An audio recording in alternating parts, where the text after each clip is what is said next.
Google's really moved towards being more of an intent-based platform as opposed to being so heavily focused on keywords.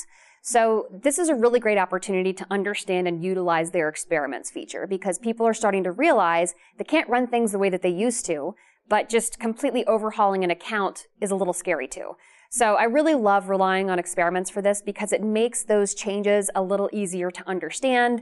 You kind of get a crystal ball look at what's going to happen if you were to make these types of changes.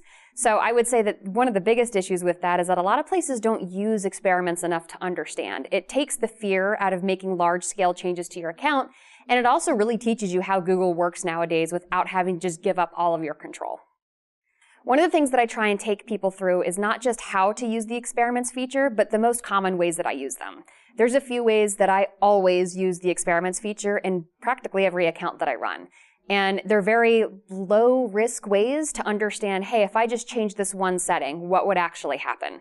So it empowers students to understand how they can learn new things without feeling like they're risking their entire account, but I also give them specific roadmaps on what to actually use experiments for so they don't feel overwhelmed when they get in there.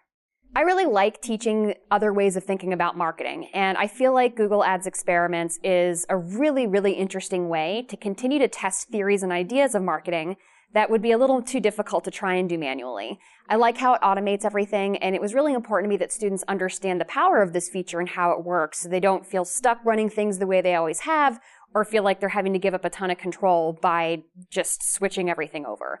So I don't really feel like there were really great experiment courses out there, and I wanted to make one that would teach people just some basic ways to get them started, because after they start doing it, they'll get more confident and they'll think of all kinds of other experiments they want to run.